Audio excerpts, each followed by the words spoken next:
Shalom à tous, Baruch Hashem. On a le scrut de reprendre donc l'écouter Moharan. Et on reprend donc dans la Torah numéro 48, B'ezrat Hashem. Cette Torah qui parle donc, on a vu de la tfila avec force, avec concentration, que c'est la même dimension que la terre d'Eretz Israël, que la Souka, que la serre de la Bina, que c'était une Ségoula, pour avoir, on a vu des garçons, des enfants. Et là, on est à la fin de la Torah. Et là, Rabbeinu, il va nous reprendre la notion de la Souka par rapport aux nations. Il va nous reprendre la fin de donc la Torah par rapport aux nations, Ken, et de voir que les nations, à la fin des temps, elles vont être mises à l'épreuve. Elles vont être mises à l'épreuve par la mitzvah de la Souka. Et qu'est-ce que ça implique pour nous?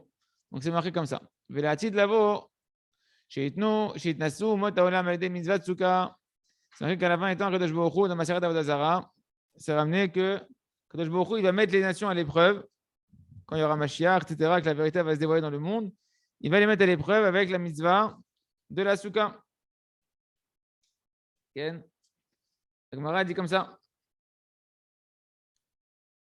C'est la haute 30 pour toi, David. Donc c'est marqué, bien que les nations, elles vont voir la vérité, elles vont dire comme ça à Kadosh Baruch Hu. Elles vont dire à Kadosh Baruch Hu, regarde, toi, tu donnes de la récompense au Ham Israël. Nous aussi, on veut de la récompense. Nous aussi, on veut des récompenses comme le Ham Israël. Pourquoi il n'y a que le Ham Israël qui a du Sachar, etc., de la récompense? Kadosh Baruch Hu, il va leur dire que Israël, ils ont fait les mitzvot. Vous n'avez pas fait les mitzvot. Ils ont fait des mitzvot. Ils ont accompli mes commandements. C'est pour ça qu'il y a une récompense. Vous n'avez pas. Alors, vous n'avez pas accepté quand j'ai proposé la Torah. Et puis même après, les mitzvot des 7 mitzvot noachid, avec toutes leurs dérivés, vous aurez dû les faire. Alors, ils vont dire, OK, pas de problème. Donne-nous, je t'en prie, une mitzvah. Nous aussi, on veut faire une mitzvah. Et on va l'accomplir. Quelle épreuve il va leur donner? Quelle mitzvah il va leur donner? Une mitzvah, c'est marqué qui ne demande pas beaucoup d'argent. La mitzvah de la souka. Tu fais une cabane sur ton toit. Vous allez faire une cabane sur votre toit de votre maison. Et faites la mitzvah de la souka. Ça sera votre récompense. Et chacun, c'est marqué qu'à la fin du temps, il va faire sa souka. Et ils vont faire leur souka sur leur toit. Ils vont rentrer dedans. Donc, ils vont accomplir la mitzvah. Ils ne vont pas supporter. Il va sortir le soleil. Faire un bon soleil comme maintenant. Là, on a été en Israël. Ouais. Et il va sortir le soleil de son fourreau. Et les goïms, ils ne vont pas supporter d'être sous la chaleur, il n'y a pas de masgan. Et ils vont mettre un coup de pied dans la souka. Voilà, ça c'est ce qui est marqué. C'est marqué dans la Gemara, d'accord? Dans Maseret Avodah Zarah, page 3. Donc au final, ils vont accomplir la mitzvah de la souka, ils vont la construire, mais ils vont rester très peu de temps dedans jusqu'à ce qu'ils vont la mépriser et s'en aller de là-bas. Continue. Donc il me dit Rabbeinu. Donc ils ne vont pas tenir cette épreuve-là de la souka. Pourquoi? Parce que les goïms, ils seront encore dans la dimension du mensonge. Ils ne seront pas encore purifiés de leur mensonge. Ils seront encore dans la dimension de la main droite. Je crois que ça tape. Ils sont dans la dimension de la main droite du mensonge, qui est Yemin Shaker, Asher Piem Dibershav et Minam Yemin Shaker, que leur bouche, elle parle de vanité, et leur droite, c'est une droite du mensonge. Que ça, c'est l'inverse. On avait vu de la Gdusha, de la Souka, que la Souka, c'est la main droite d'Akadosh Baruch Hu qui nous enlace, qui vient nous enlacer de tout part, comme la Souka qui nous enlace, qui nous entoure. Et à ce moment-là, ça va s'accomplir ce qui est marqué dans Tsephania, dans le prophète, une prophétie de la fin des temps, qui est marqué dans Tsephania, chapitre Gimel, qu'à ce moment-là, Kadosh Baruch Hu, qu'est-ce qu'il va faire? Il va inverser pour les nations, il va rendre toutes les nations, il va leur donner une langue limpide, une langue qui va être claire. Qu'est-ce que ça veut dire que les nations, elles vont tous avoir une langue? Il va faire que leur langue, elle va s'inverser, qu'ils vont avoir une langue qui est claire. La suite du verset, c'est l'ikro kulam beshem Hashem leolado shem echad, que tout le monde va se mettre à appeler Akadosh Baruch Hu par son nom et le servir tous à l'unisson, dans une unité. C'est marqué qu'en fait, Akadosh Baruch Hu, à la fin des temps, il va changer la nature, il va changer l'essence des nations, et que les nations, au lieu de dire du mensonge en permanence, ils vont mériter d'avoir une langue qui est limpide. C'est quoi une langue qui est limpide? Il dit le Metsudat David qu'ils vont parler Lachon HaKodesh. Les goïms aussi ils vont avoir l'utilisation du Lachon HaKodesh. Or, Rabbi Nachman explique dans l'écouté Moran que Lachon HaKodesh, ce n'est pas que de parler en hébreu. Ce n'est pas juste de parler la langue de la Torah en hébreu.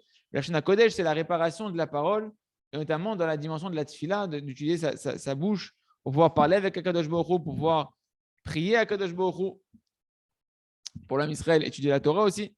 D'accord? Et donc, il va faire à Akadosh Baruch Hu que la langue des nations, elle va s'inverser, que tout le monde va servir Hachem à l'unisson, et au lieu de parler avec leur langue du mensonge, ouais, ils vont mériter à ce moment-là, par la grâce d'Akadosh Baruch Hu, de pouvoir rentrer dans la notion de la tfila, appeler Hachem par son nom, c'est la tfila, d'accord.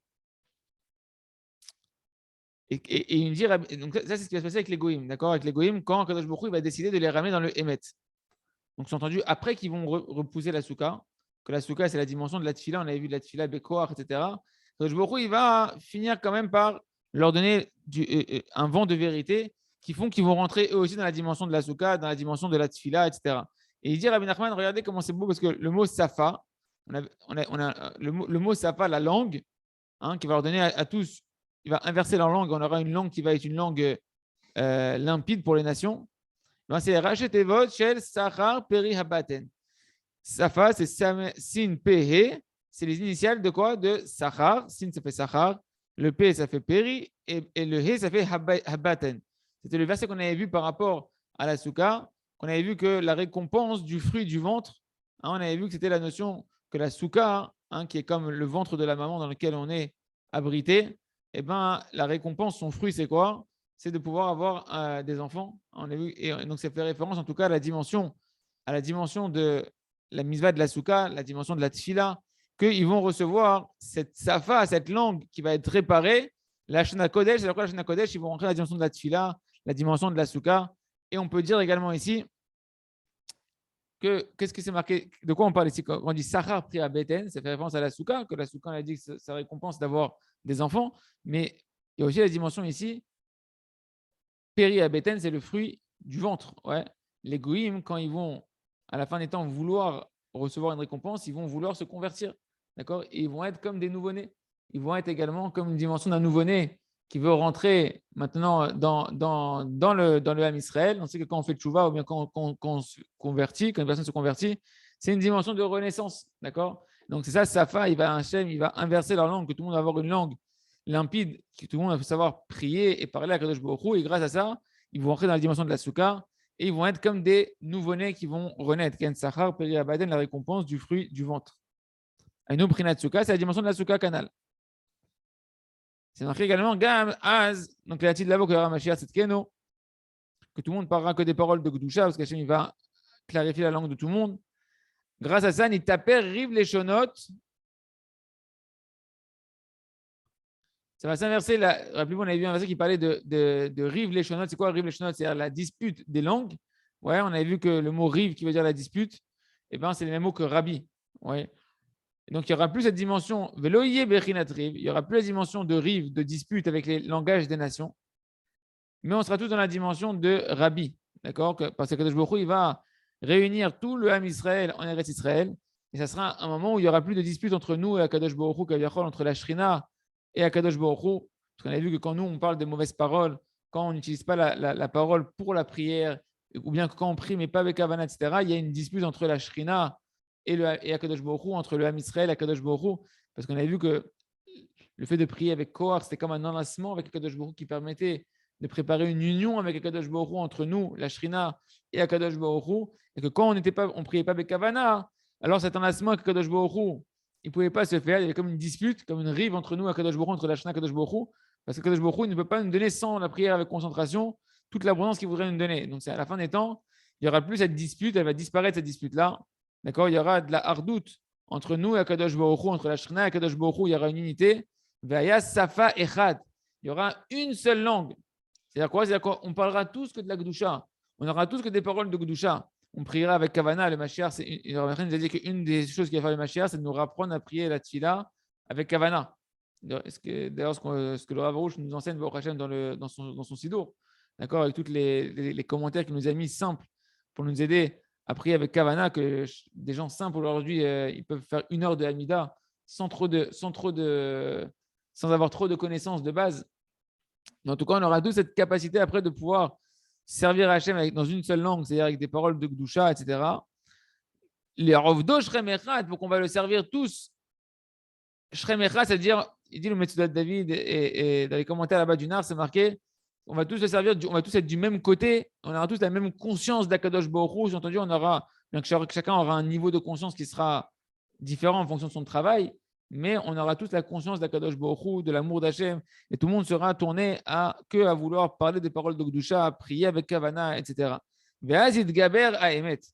Donc, une fois qu'Hachem va faire ça à la fin des temps, alors va se renforcer la vérité. Comme c'est marqué aussi un verset dans Shlomo Ameler qui fait référence à la fin des temps, Sfat Emet Tikon Laad. La langue de la vérité, elle va s'affermir pour toujours. D'accord? C'est encore une notion de langue. On voit cette notion de Safa, toute cette notion de Safa qui est la langue, qui est les paroles de Gdusha, qui est la Tfila Bekoar. On a dit que Safa, c'est Sachar Priabaten, c'est la notion de la Souka, etc. Et bien ça va s'affermir véritablement à la fin des temps. C'est-à-dire quoi que la langue de la vérité, elle va s'affermir pour toujours. C'est que même les goïms, que eux, ils ont une langue dans le mensonge, c'est les langues profanes et qui parlent en fait que de bêtises. Ouais, et ben eux aussi, ils en reviendront à servir à Kadosh Baruch Hu dans le même esprit que nous, dans la même conscience que nous. Ken. Ça, c'est ce qu'il y aura Mashiach Tzidkenu. Ça, c'est la dimension de la Gemara qu'on a vu que les goïms au début vont mépriser la souka parce que la souka représente la tfila Bekoar, cette tfila qui demande de la vérité, d'une conscience de vérité quand on va parler à Kadosh Baruch Hu. Au début, les goïms, ils ne seront pas aptes à pouvoir faire ça. Ils vont vouloir, mais ils ne seront pas dans cette dimension-là. C'est que Kadosh Baruch Hu, il va purifier véritablement le monde et les goïms, eux aussi, pourront rentrer dans cette dimension de tfila, cette dimension de souka, de parler avec Akadosh Baruch Hu, d'avoir conscience d'Akadosh Baruch Hu. D'ailleurs, c'est pour ça, il dit le Rav Arush qu'à Sukkot, on a amené 70 sacrifices pour les 70 nations. Parce que c'est la mitzvah en particulier, la souka, que Kadosh Baruch Hu va donner aux nations pour les faire rentrer dans la Emouna, dans le Emet, qui représente la Tfila, qui est un des meilleurs moyens pour pouvoir connaître Akadosh Baruch Hu.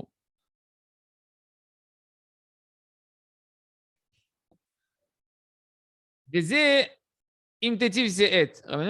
c'est ça que Hachem il a dit à Caïn. Caïn, qu'est-ce qui représente Caïn? Il a dit si tu t'améliores, tu vas t'élever. Après la faute que Caïn il a fait à la base c'était Evel, Caïn il a voulu amener un sacrifice, il a amené un sacrifice des mauvais éléments, il a amené des choses, des déchets, d'accord, vers Akadosh Baruch Hu. Donc Hachem n'a pas accepté son sacrifice. Et que son frère Evel, il a amené un sacrifice des meilleures choses qu'il avait à offrir à Kadosh Baruch Hu. Et donc, son sacrifice a été agréé. Et Caïn, quand il voit ça, il est triste. C'est intéressant parce que le sacrifice, c'est une dimension de tfila. Qu'est-ce qui remplace le sacrifice? C'est la prière. Donc, comme si la prière de Caïn n'a pas été acceptée, la prière de Evel a été acceptée. Et Kadosh Baruch Hu dit à Caïn, pourquoi tu es triste? Caïn, imtetiv se'et. Si tu t'améliores, tu vas t'élever. C'est-à-dire quoi si tu t'améliores? Si tu fais tes chouvas, si tu veux améliorer tes actions, alors tu vas mériter de t'élever. C'est-à-dire quoi t'élever? C'est que Kadosh Baruch Hu, il va te pardonner tes fautes. Et en réalité, le mot t'élever, qui veut dire que tu vas réparer tes fautes, etc., Rabbi Nachman nous dit, c'est les initiales, Se'et, Sin, Alev, Tav, Rachet tes votes, Sfat, Emet, Tikon. Cette langue de vérité qui va s'affermir à la fin des temps. Si tu veux t'améliorer, je vais t'aider à Kadosh Baruch Hu, il va t'aider à ce que ta langue elle va s'affermir dans la vérité, tu vas avoir des paroles de vérité, des paroles sincères pour pouvoir faire tes chouvas encore plus, pour pouvoir revenir vers Kadosh Baruch Hu. D'accord? Et donc, ça, c'est si tu veux t'améliorer. Mais si tu ne veux pas t'améliorer, si tu ne veux pas faire tes chouvas et tu veux continuer à te lamenter, à être triste, Ken, la pétard ratat trovet, il va dire Kadosh Baruch Hu. Ta faute, elle va être tapie au seuil de ta porte. C'est quoi la porte dont on parle ici? La porte, c'est la bouche. La bouche, c'est la porte du corps, entre guillemets, par là où va s'exprimer ce que tu penses à l'intérieur de toi. Comme c'est marqué Shmor Pitre Pira, c'est marqué garde les portes de ta parole, les portes de ta bouche. Hein, c'est un verset. Donc tu vois que les portes, ça fait référence à la bouche. Et la faute, elle sera tapie à ta porte. Ça veut dire quoi? C'est-à-dire que le Yetzirara, il va dominer sur la porte de ta bouche, devant ta bouche. Il ne va pas te laisser dire des paroles Gdoshot. Tu vas utiliser ta parole pour dire des bêtises, pour dire du mensonge. Même quand tu vas prier, ton cœur, il ne sera pas là et donc tu ne seras pas sincère dans tes paroles. C'est ça la pétard khatatrovetz. D'accord? Que la faute, elle est tapie au seuil de ta porte. Et c'est les initiales, il nous dit Rabbi Nachman, rachet tes votes. Quand tu prends pétard, la pétard, c'est la med. Khatat, c'est het. Et rovetz, c'est resh. Ouais. Ça fait, en fait, quand tu remets les lettres dans l'ordre, à l'envers, quand tu prends les lettres à l'envers, tu prends la dernière lettre, c'était rovet, c'était resh. Tu prends après le chet de khatat, c'est chet. et tu prends le lamed de la pétard, tu les prends à l'envers, en fait, les mots, ça fait Rachel. Pourquoi Rachel et tu le vois apparaître à l'envers? Pour te dire que si tu ne veux pas t'améliorer, alors la faute, elle sera tapie au seuil de ta porte, donc au niveau de ta bouche. Rachetez votre Rachel et ma frère, ça fait le mot Rachel à l'envers. Rachel, c'est un des noms de la Shrina. C'est que la Shrina, elle va te tourner le dos. La Shrina, elle va être en dispute avec Akadosh Baruch Hu.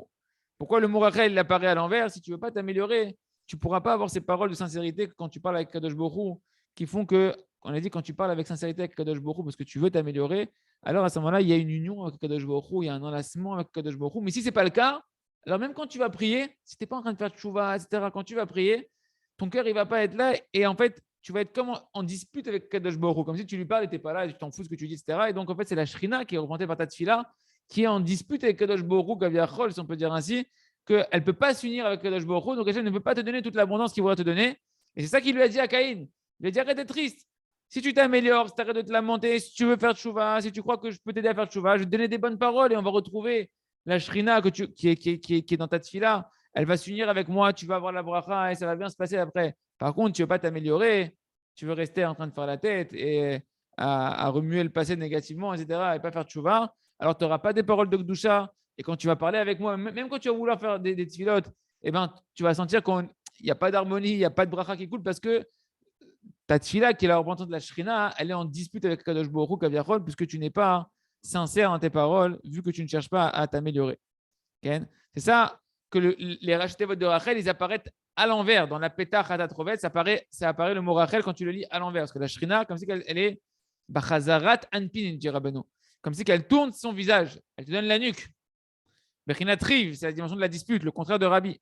Chez Riv Vegaluta, Demit Gabrin, Oumin Dalma, c'est parce qu'elle est en dispute, donc elle est en exil avec Kadosh Baruch Hu, elle est en dispute, que se renforcent à ce moment-là les nations du monde sur le Ham Israël, Chaz Shalom, parce qu'on ne dit pas des paroles de Gdusha, parce qu'on n'a pas ce lien sincère avec Kadosh Baruch Hu. Et à cause de ça, ça donne de la force aux langues des nations. C'est ce qu'on appelle le riv leshonot, la dispute des langues des nations. Asher Piem dit Bershav, que leur bouche, elle dit des bêtises. D'accord. Et toi, si tu ne veux pas t'améliorer, ben toi aussi, tu vas dire des bêtises et tu vas dans la dimension de l'utilisation de la parole telle que le font les goyim. Okay. Et maintenant, Rabbeinu, il revient au passouk qu'il avait dit au tout début de la Torah qu'on n'a jamais expliqué encore. D'accord. Cette Torah, rappelez-vous, elle a commencé avec un verset où c'est Akadosh Baruch qui parlait à Moshe et à Aaron et il leur dit à la chair, mais al tembi, betor ben Israël, bemem eriva at kadesh, mitbartzin, à la chair, le kedash temoti, betor ben Israël. Donc, vous n'allez pas rentrer en Eretz Israël, il leur dit à Akadosh Baruch à Aaron et Moshe, parce que vous m'avez, me'al tembi, vous avez, comment on avait traduit me'al tem?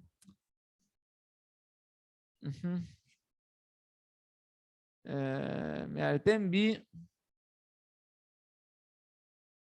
Entendu, vous ne m'avez pas honoré, d'accord? Vous ne m'avez pas honoré, vous avez fait le contraire de m'honorer.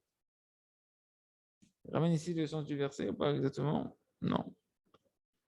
Ok. Asher me'altembi, Metor Bene Israël, que vous avez un peu profané mon nom parmi l'âme Israël. À quel moment? Au moment des eaux de la dispute, Bemé Merivat, les eaux de la dispute de Kadesh, dans le Midbar de Tzin, dans le désert de Tzin, où là-bas vous aurez dû parler au rocher pour qu'il sorte de l'eau et vous avez tapé sur le rocher. Et donc, vous ne m'avez pas sanctifié parmi les Bnei Israël. À cause de ça, eh ben, vous serez en face de la terre et vous pourrez voir, Moshe, tu pourras voir la terre seulement en face de la terre d'Eretz Israël, mais tu ne rentreras pas là-bas, dans cette terre que je donnerai aux Bnei Israël. Maintenant, on explique le verset. Les épées rouges, Bémé Merivat. C'est quoi cette notion que Hachem lui a dit, les eaux de la dispute? Pourquoi tu appelles ça Merivat, les eaux de la dispute, quand il n'a pas parlé au rocher, mais qu'il a tapé sur le rocher? Ça fait référence, il me dit, Bechinat me achasadim. Ça fait référence à l'eau, aux eaux qui font référence l'eau au chesed. Vous savez, le Shabbat, quand on prend le vin, par exemple, ouais, le vin rouge, il représente la rigueur, et on prend de l'eau qui est transparente, qui a un côté plutôt blanc, on va dire, par rapport au rouge, et qu'on va mettre dans le rouge pour adoucir la rigueur, parce que l'eau fait référence au chesed. L'eau, c'est la vie, l'eau, c'est la bonté d'Akadosh Baruch Hu qui permet à tout de pousser et d'exister. L'homme, il a besoin essentiellement d'eau pour vivre. Il est rempli essentiellement dans son corps en majeure partie d'eau. D'accord. L'eau fait référence au chesed. D'accord. Donc, quand il lui dit, il leur dit, il y avait ici une épreuve qui devait faire couler de l'eau pour le Ham Israël du rocher. D'accord? Ici, c'est les Mea Chassadim, c'est l'eau du Chesed. Ken. Aïnou, chez Tachnis, Amaim et Chassadim, Bemerivat. Il va falloir que tu rentres l'eau dans la dispute. C'est quoi la dispute? L'eau, c'est le Chesed, Merivat. La dispute, au contraire, c'est le contraire, c'est la rigueur. D'adoucir la rigueur avec les chassadim. Or, nous, on a expliqué ça au début de la Torah. Comment on adoucit la rigueur avec les chassadim? Il y avait cette notion de taper des mains dans la prière, mais dans cette Torah-là, c'est de prier avec kavana. Quand tu pries avec kavana, on avait vu que tu reviens en fait au chesed. Tu vas activer, on avait vu les asara ma'amarot chez Nivra ba'em ha'olam, les 10 paroles par lesquelles Dieu a créé le monde. Dans le monde, il avait été créé sur la base du chesed. On a dit que c'était ce chesed-là qui était dans la bina, que dans la bina là-bas, dans la sphère de la bina, où le chesed et le din, ils sont encore mélangés, et que le chesed, il peut adoucir le din, la bonté, elle peut adoucir la rigueur en simple. C'est la tfila bekavana. Quand tu pries bekavana, c'est un chesed. C'est un chesed d'Hachem. Déjà, la prière, c'est le plus grand chesed qu'Hachem qu'il a fait au Ham Israël, de pouvoir lui parler à Hachem quand tu veux. C'est un chesed atzum, d'accord? Déverse ton cœur comme de l'eau devant Hachem, c'est la prière, d'accord? Et ben, cette prière-là, c'est l'eau du chesed qui peut maintenant adoucir les rigueurs qui planent sur toi. Et c'est pour ça que Moshe devait parler au rocher et non pas taper. Parler pour avoir cette dimension de chesed qui vient adoucir la rigueur qu'il y avait sur le Ham Israël, puisqu'il n'y a pas d'eau. S'il n'y a pas d'eau, c'est qu'il y a un problème, il y a de la rigueur. Il y a un jugement qui fait que le Ham Israël, il n'a pas d'eau en ce moment. Et bien, par la parole, Moshe, il aurait dû, en parlant au rocher, adoucir la rigueur. Mais pour nous, ça veut dire, en fait, si tu veux adoucir la rigueur, prie Bekoar, prie avec Kavana. Ken Bechina Tsuka, c'est la même dimension que la Tsuka. Que la Souka, elle sauve, chez Matzelet Meriv Leshonot, que la Souka, elle sauve des disputes des langues des nations. Quand on parle des disputes, c'est la même chose que les eaux des disputes, les eaux de la discorde de Moshe Rabbeinu, mais la dispute fait référence au fait qu'on a une mauvaise utilisation de la parole et de la langue, qu'on ne prie pas avec Kavana, qu'on dit des bêtises avec notre bouche, etc. La Souka, elle est censée nous protéger des langues des nations, c'est marqué, c'est-à-dire quoi? C'est que la Tfila Bekoach, elle nous protège de cette mauvaise utilisation de la langue. Moshe Katouf, Titzpenem Besouka Meriv Leshonot, comme on a vu ce verset que cache-les dans la souka. Hachem, il dit cache-les dans la souka de la dispute des langues des nations. Donc, tu vois que la souka, la tfila bekoar, parce que la tfila, on avait dit, rappelez-vous que la tfila, c'est quelque chose qui nous entoure, qui nous enveloppe, d'accord, comme la souka qui nous enveloppe. Eh bien, la tfila, elle devient une armure contre les langues des nations, comme la souka qui nous protège des langues des nations. Okay. Et donc, Rabbeinu, il nous rattache ici cette notion de la souka aux chassadim qui sont dans la sphère de la bina, comme on a vu dans la Torah au début. Comment il nous fait voir ça, Rabbeinu? Dans le mot Kadesh. C'est marqué que ça s'est passé où? Memerivat Kadesh. Kadesh, nous, on comprend le mot saint, ouais, sanctifié. Mais en réalité, la traduction en araméen, c'est marqué Targumo, la traduction de Kadesh, c'est Rekem. Et Rekem, c'est quoi Rekem? Rekem, c'est un lachon Rikem Vetsier, un lachon de façonner. D'accord? Riken, ça peut être il me semble que c'est le genre de brodure ou de couture, ou bien de façonner, de dessiner. D'accord? Et ça, on avait dit, c'était quoi cette notion-là? Qu'est-ce qui façonne? C'est la bina. La bina, elle est comme le ventre de la maman qui façonne tout. C'est elle qui va sortir toutes les sphirotes. C'est elle qui va façonner le chesed et la gvura, la bonté et la rigueur qui vont sortir de la sphère de la bina. C'est la dimension de la voyelle serrée. On se rappelle qu'au début de la Torah, on avait vu que dans la sphère de la bina, il y a le yud kevavke qui est ponctué de la voyelle serrée. Serré qui veut dire siour, qui veut dire dessiner, qui veut dire façonner. Chez Mimeno Yetzira Tavlad, que de cette sphère-là de la bina, eh ben, c'est là-bas où va être façonné le fœtus. C'est comme le ventre de la maman qui façonne l'embryon et le fœtus. Pareil, elle va façonner toutes les sphirotes, toutes les sphères qui vont sortir d'elles-mêmes. On avait dit qu'il va avoir, c'est de là-bas que va découler le bien et le mal, le Yetzira Tov et le Yetzira, parce que le chesed et la gvura vont sortir de la sphère de la bina. Et tout ça, donc, c'est allusionné dans le mot Kadesh, puisque le mot Kadesh, on a vu qu'il veut dire en fait ici dessiner, façonner. D'accord? Donc, dans ce sens-là, c'est la notion de la sphère de la bina qui a cette faculté de pouvoir faire tout ça, qui est représentée aussi par la sphère qui est représentée par la souka. Ouais. C'est la traduction. La traduction de Kadesh, le Targum de Kadesh, c'est Rekem, qui Rekem, ça veut dire tiers. C'est la même chose que tiers. Donc, en fait, Kadesh, tu peux le traduire, tu peux le décrypter, ce mot-là, dans une autre signification qui va être, en fait, ici, dessiner. Et ça, c'est la faculté de la bina et de la souka, la nation de la souka. Et après, c'est marqué quoi? C'était où tout ça? Dans le midbar de Tzin, dans le désert de Tzin. Midbar, ça vient du mot Dibour, c'est la parole. Midbar, ça vient le même mot que la parole. Medaber, Midbar, c'est le désert, mais c'est le même mot que Dibour qui est la parole. Et Tzin, Tzin, c'est quoi Tzin, le désert de Tzin? Désert, c'est la parole. Et Tzin, ça devient les Shon Tzine Ar Abarzel. Tzine, c'est les palmiers, les dattiers, d'accord, qui poussent dans les montagnes.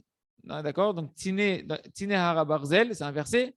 Il nous dit, Rabbeinu, donc sache que le mot Tzin, c'est la même notion que ce qui est marqué dans un autre verset qui parle d'un mot qui ressemble à Tzin, qui est Tzine. Et là-bas, ça fait référence au dattier. Or, comment on dit la date en hébreu? C'est Tamar. Or, Tamar, ça vient aussi à la chaîne de Temura. Temura, ça veut dire des échanges. Les shon Tmarim, il nous dit, Rabbeinu, en fait, le mot Tzin, tu peux le traduire en fait par Temarim, les dates. Or, la date, on sait qu'elle renferme en elle le mot date, il renferme en elle une autre connotation qui est Tmura. Tmura, ça veut dire échanger, chilouf. Les shon Tmura vers chilouf. D'accord. Ça veut dire quoi? C'est quoi donc, qu'est-ce que ça veut dire le désert de Tzin? Pérouche, ça fait référence au fait de changer, parce qu'on a dit que Tzin, c'est le changement. Tzin, c'est Tamar, c'est changement. Et Midbar, c'est la parole. Donc, c'est le fait de changer de langue, changer de parole. Que tu utilisais ta parole pour des bêtises, d'accord? Tu utilisais tes paroles, ou bien tu ne priais pas avec Kavana, et maintenant Kadosh Baruch Hu va t'aider à avoir une utilisation de la parole réparée et de prier avec sincérité. Kadosh Baruch Hu tziva lahem chez Dabrou et la Sela. Kadosh Baruch Hu, il avait ordonné à Moshe non pas de taper le rocher, pas venir avec de la force, mais venir avec des paroles, d'accord? Enfin, pourquoi Hachem voulait que Moshe il parle au rocher et qu'il ne tape pas sur le rocher? Vous voyez qu'il parle. Pour que le Ham Israël, ils apprennent un raisonnement de a fortiori sur la notion de récompense et de punition, comme il explique Rashi là-bas. Qu'est-ce qu'il explique Rashi?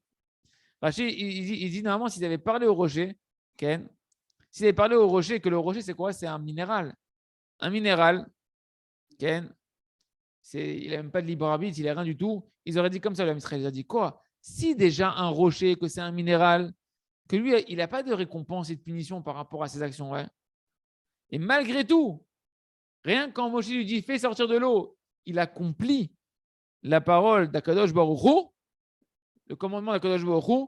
Alors nous, qu'on a une notion de récompense et de punition quand on accomplit la parole d'Akadosh Baruch Hu. Lui, il n'a rien, le rocher. Il ne gagne rien à accomplir la volonté d'Akadosh Baruch Hu. Il le fait.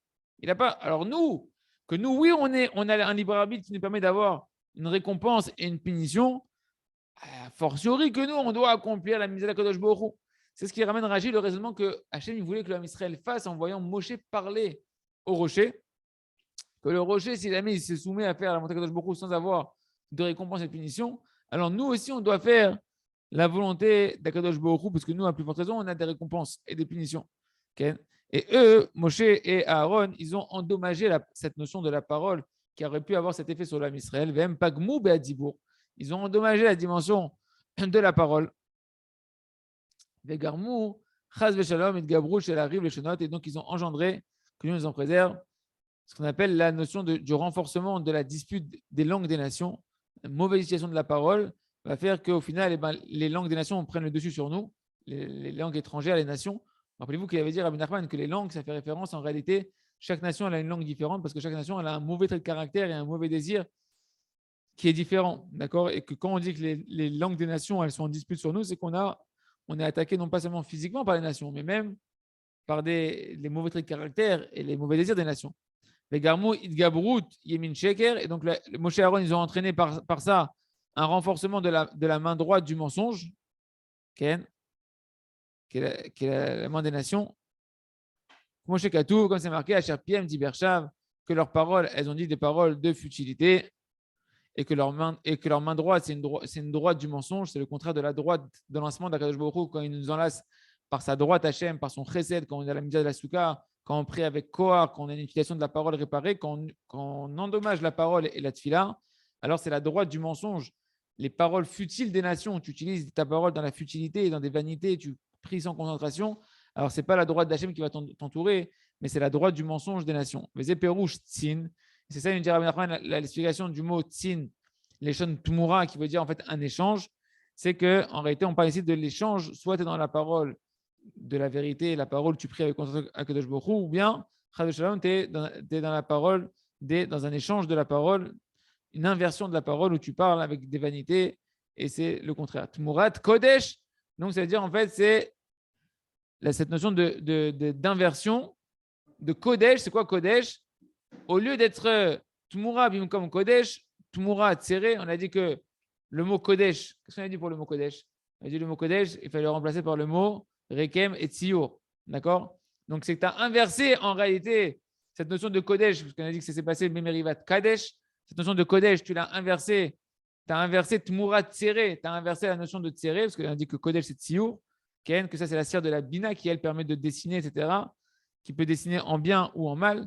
Mais Tmura, Tsuka d'Ikdusha, Naase Tsuka de Beklipa, et tu as inversé donc en fait cette notion de la Tsuka de la Gdusha, cette Tsuka protectrice de la Gdusha, de la bonté de Kadosh Baruch Hu, elle est devenue une Tsuka des forces du mal, Chaz de Shalom. Ok, donc parce qu'ils n'ont pas parlé au rocher et qu'ils ont laissé en réalité donc Idgabourou, Adiburim, Shnakdoshim, ça a fait que le Ham Israël, ils ont eu un renforcement de mauvaises paroles. Ils se sont mis même à parler après, même sur Eretz Israël, etc. Okay, que c'est tout le contraire de la Gdusha d'Eretz Israël. Que la Gdusha d'Eretz Israël, on a vu que c'est de parler avec sincérité, avec des paroles qui sont réparées, avec la tfila, avec Kohar. Vu que le Moshe, ils ont endommagé la parole, que la parole sincère, elle a la dimension d'Eretz Israël. À cause de ça, ils n'ont pas mérité de rentrer en Eretz Israël. Okay. À cause de ça, vu que la terre d'Eretz Israël, elle dépend de la tfila Bekoar, de l'utilisation de la parole sincère, etc., de parole Gdoshim, Bishvilze, Onsham, Kimeneget, Tire, Veshama, Lotavo, à cause de ça, c'est marqué que vous allez voir la terre d'Israël que d'en face et que vous ne pourrez pas rentrer là-bas. Okay, parce que la terre d'Israël, sa dimension, c'est l'utilisation réparée de la parole qui reste Israël ou Prinat ou Mikoar Maasav Kanal. On a vu que la terre d'Israël, elle provient des 28 lettres, des 28 lettres du premier verset de Bereshit, qui sont la force des mains de la création d'Akadosh Baruch Hu. Or, ces 28 lettres, on avait vu qu'on les retrouvait dans la Tfila Bekoar, parce que 28, c'était Koar. Les 28 en hébreu, ça se dit Kafret. Et Kafret, c'est Kohar, c'est quand tu pries Bekoar, quand tu as une utilisation de la parole réparée. Moshe et Aaron, ils ont endommagé la dimension de la parole vu qu'ils n'ont pas parlé au rocher, qu'ils ont frappé au rocher. Donc, ils n'ont pas eu accès à Eretz Israël, qui elle-même, elle est de la même dimension que la prière Bekoar, qui est l'utilisation réparée de la parole. C'est pour ça qu'ils n'ont pas pu rentrer en Israël. Ashkenu, quand on a fini la Torah 48, la fin est très, très dense. Je suis d'accord avec vous. Comme ça, Rabbeinu a terminé la Torah, Bat Hashem. Il y a raison de continuer la Torah 49, Bat Hashem. Hazak, Venit Hazak, qu'on puisse tous prier Bekoach et avoir une utilisation de la parole dans des paroles de Gdusha.